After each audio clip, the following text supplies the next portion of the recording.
You know that feeling when your vision is clear, but your progress isn't? You can see what could be. You can feel what should be, but every week seems to blend into the next and nothing seems to move forward. That's exactly where Mike found himself. Mike leads a faith-based nonprofit that serves families in crisis. He's the kind of leader you instantly respect. Humble, committed, full of heart. His team loves him. His mission is meaningful. But when I met him, his organization was stuck. They were doing good work, but they weren't growing. Their mission statement said transforming families through hope, healing, and community. Beautiful words. But when I asked, how are you measuring that? Nobody could answer. He sighed and said, Phil, we've been circling the same mountain for 3 years. Maybe you know that feeling. You're not lazy. You're not faithless. You're just tired of talking about potential that never turns into progress. That is the tension of leadership. You believe in your calling, but you're frustrated by your pace. You pray for clarity, but you wake up carrying the same weight. And no matter how hard you work, it feels like the gears just won't catch. Here's the truth I told Mike. Vision alone isn't enough. God gives you vision to inspire you. He gives you vision to mobilize you. And until you connect that vision to a clear, focused 90-day strategy, you will keep circling the same mountain too. I'm Phil Routley. This is the 1% Leader. This channel is where faith-driven leaders like you learn to cut through complexity, gain clarity, and lead with conviction. If you've ever had big vision but small results, today's for you. I'm going to help you turn your long-term dreams into short-term momentum. Let's start where Mike's breakthrough began, with clarity. Long-term vision gives direction, but it's short-term clarity that gives you traction. Most leaders I meet try to plan 12 months at a time. They make long lists, big goals, and detailed plans. Then halfway through the year, they realize that they have drifted off course. They feel behind. They lose energy. And they start reacting instead of leading. It's not because they lack vision. It's because the vision is too big to execute all at once. So when I sat down with Mike's team, I said something that made them laugh. I said, we're not planning a year. We're planning the next 90 days. They looked at me like I had 3 heads. Someone said, 90 days? We can't fix everything in 90 days. I said, you don't have to fix everything. You just need to create momentum again. Momentum doesn't come from fixing everything. It comes from focusing on something. So I asked, if everything else stayed the same, what 3 outcomes in the next 90 days would create the biggest impact? They stared at the whiteboard. Then one of the leaders said, you mean 3 outcomes total? Yes, I said, just 3. After a long pause, someone spoke up. If we could improve volunteer retention, that would change everything. And another said, better communication across teams would help. And Mike said, we've talked for years about partnering with the local church, but we've never done it. 3 90-day outcomes: volunteer engagement, internal communication, and a new community partnership. Simple, focused, and measurable.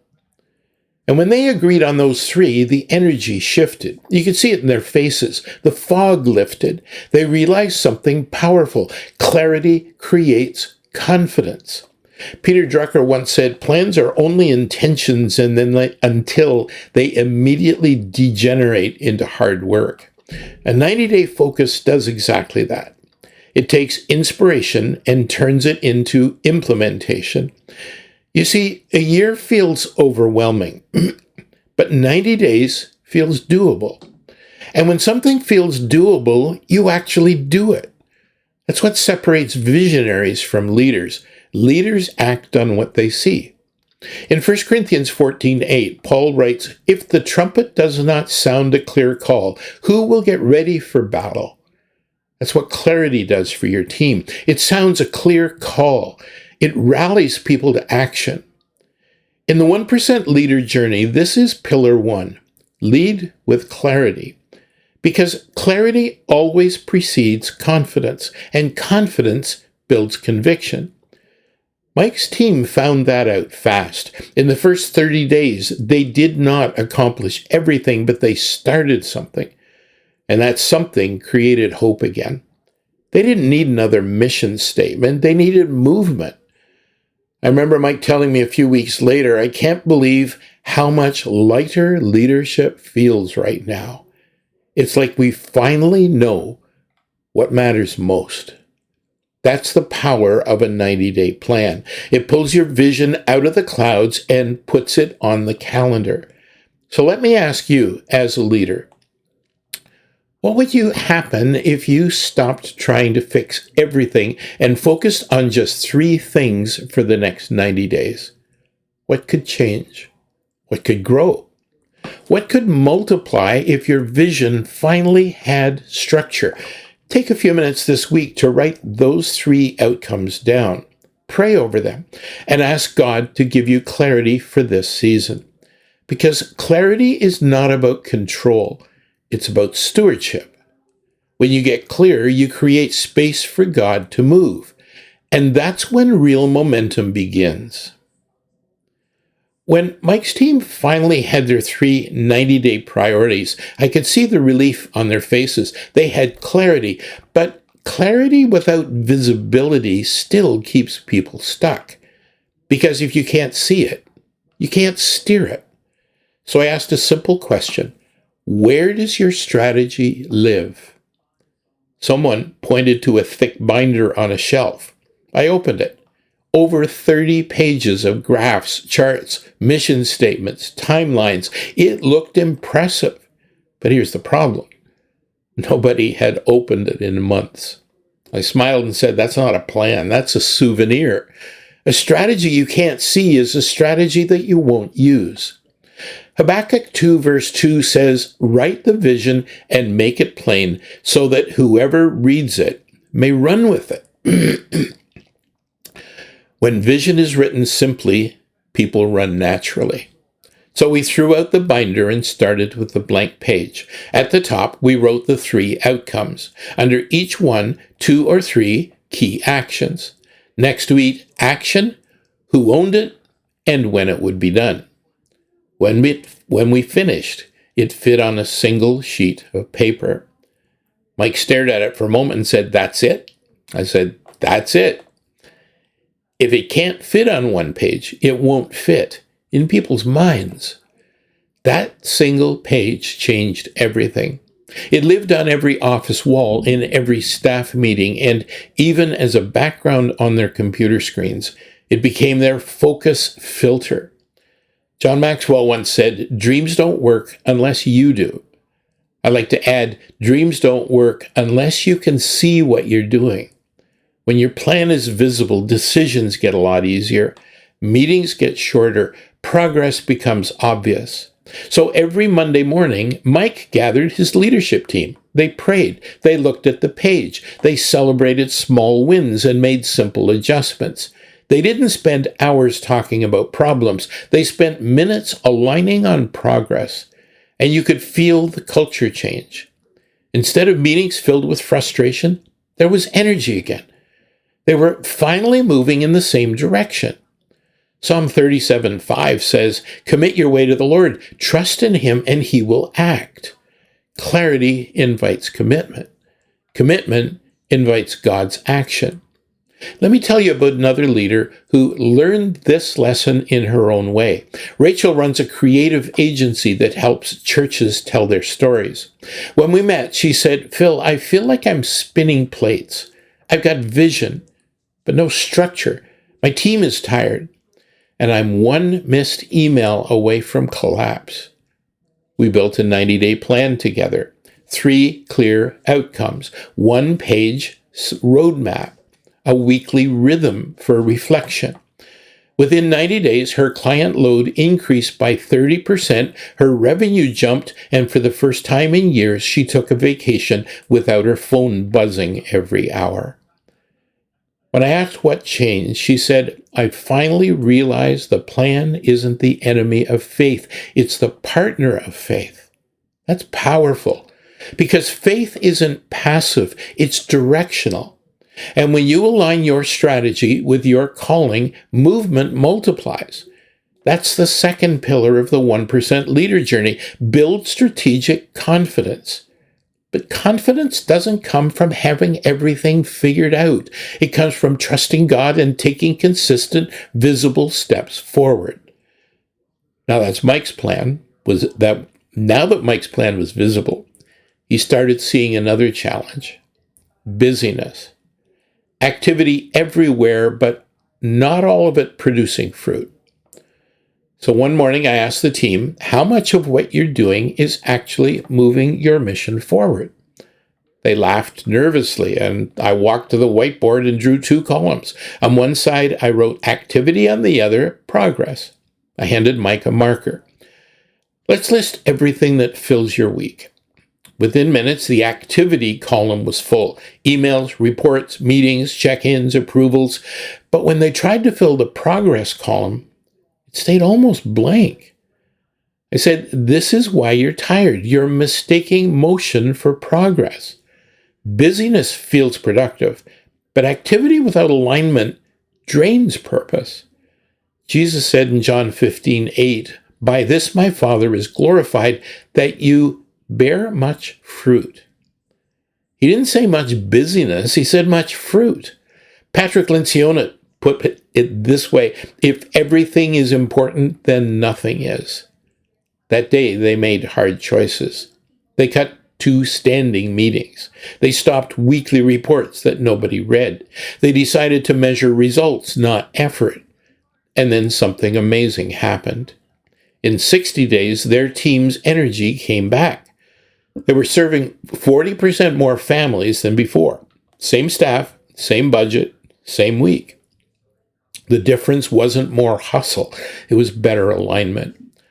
I looked at Mike and said, this is what happens when you simplify your strategy. You stop burning out and start bearing fruit. Here's the rhythm I gave them, and you can use it too. At the end of every week, gather your team to take a quiet moment yourself and ask 3 questions. First, what's working that we should accelerate? Second, what's not working that we should adjust? And third, what's unclear that needs to be simplified? Those 3 questions will keep you aligned more than any leadership book on your shelf. Philippians 3:16 says, only let us live up to what we have already attained. That's another way of saying, stay faithful to what's working. Leaders don't usually stall because they stop working. They stop because they stop focusing. Mike's organization began to grow again, not because they added new programs, but because they simplified old ones. They finally moved from constant activity to measurable progress. When your strategy is simple enough to see and focused enough to track, you don't need to chase momentum. It starts chasing you. When Mike's organization finally started moving again, something beautiful happened. The systems were working. The meetings were shorter. The energy was back. But about halfway through that second 90-day cycle, he called me and said, Phil, I think we've lost something. We're more organized than ever, but I'm not sure our hearts are as full as they were. That sentence stopped me. Because every leader eventually discovers this. Structure can create motion, but only purpose sustains momentum. So I asked him a question. Mike, why did you start this work in the first place? He sat quietly for a moment and then said, because families need hope. I wanted to build a place where hurting people could find healing. I said, then your next step isn't another system tweak. It's a heart realignment. Even the best strategy will fail if it's not rooted in calling. Plans can get you moving, but purpose keeps you moving in the right direction. Proverbs 16:3 says, commit to the Lord whatever you do, and he will establish your plans. That word commit means to roll it into, It's a picture of placing your plans on God's shoulders and letting Him carry the weight. When Mike's team gathered that week, we did something simple. We turned their staff meeting into a prayer meeting. They read their mission statement out loud. They thanked God for every family they'd helped. They prayed for the ones they hadn't reached yet. And something shifted. The plan wasn't just a business document anymore. It became an act of obedience. Strategy without surrender leads to striving. Strategy with surrender leads to strength. Jim Collins said, "Greatness is not a function of circumstance. Greatness is largely a matter of conscious choice and discipline." For faith-driven leaders, that discipline begins in devotion.